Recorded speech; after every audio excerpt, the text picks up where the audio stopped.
So there's a new star to hit the stage, and that's drone light shows. They're really taking down the show. And if you guys watched yesterday's Super Bowl, you would have seen these lanterns flying off, these lit lanterns, beautiful, and then all of a sudden they moved and rearranged themselves into the words "One Love."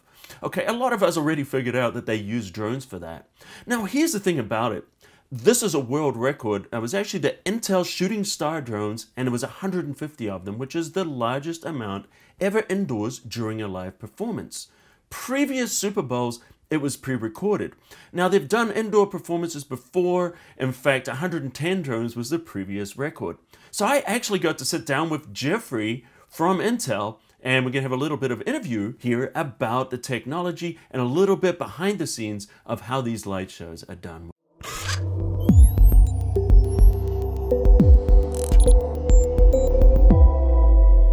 So you guys might have seen those light shows with the drones from Intel. Well, these are the drones. This is the big one, and they use this one for the outdoor stuff like Super Bowl and things like that. And then they have the smaller ones which are here. All right, I'm with Jeffrey here, who is the marketing manager of the drone team here at Intel, and he's got something really exciting. You guys seen those light shows with the drones and stuff, Super Bowl, stuff like that? He's going to tell us a little bit about it. Hi. So, as you said, well, we do the light show. So we've got two different drones we do that with.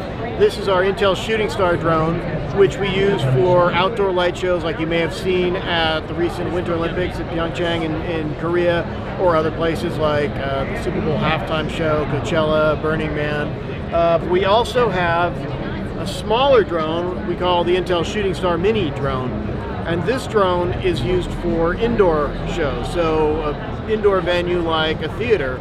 In fact, we recently did about 200 shows at the Radio City Music Hall as part of their Christmas Spectacular with the Rockettes, using about 100 of these drones in their finale.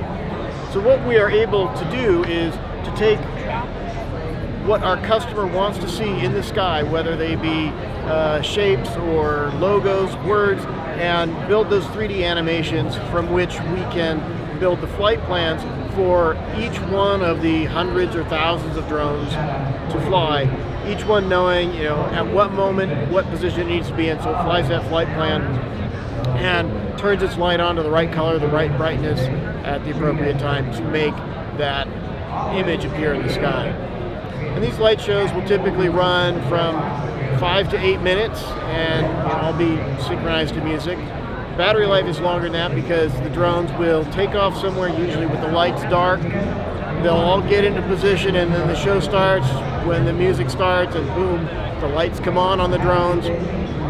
They fly their flight plans, and then the lights go out, and they'll come back in and land at the end of the show. And that show is all controlled by a single PC with a single pilot. Just pushing a button that they have to launch and begin their sequence. So you guys recently broke a world record. How many drones did you fly?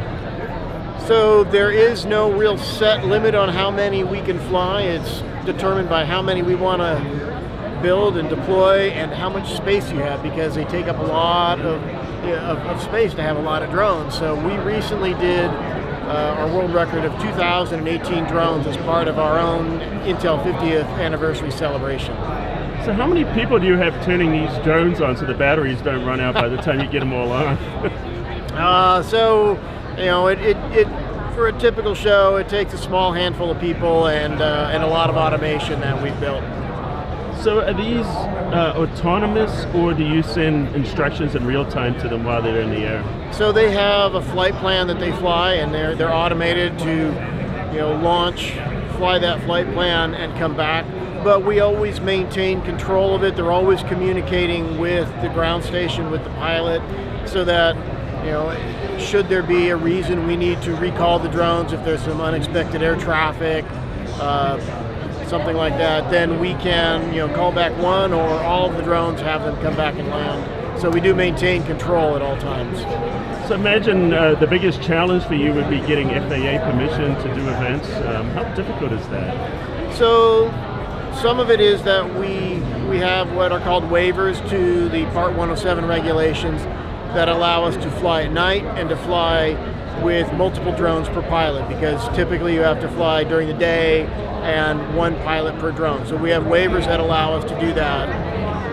And with those, we can fly in uncontrolled or Class G airspace without any further authorizations. But for some of our presentations, we are in controlled airspace where we need to apply for and get authorization for those flights with the FAA. And then there are similar kinds of regulations for other countries because we do this worldwide. Excellent. Well, thanks a lot for your time. Thank you.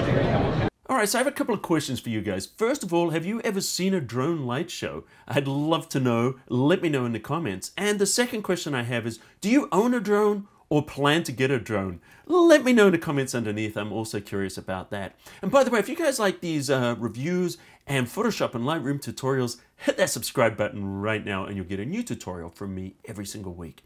Anyway, if you like this, smash the like button into dust. And until next time, I'll see you at the cafe.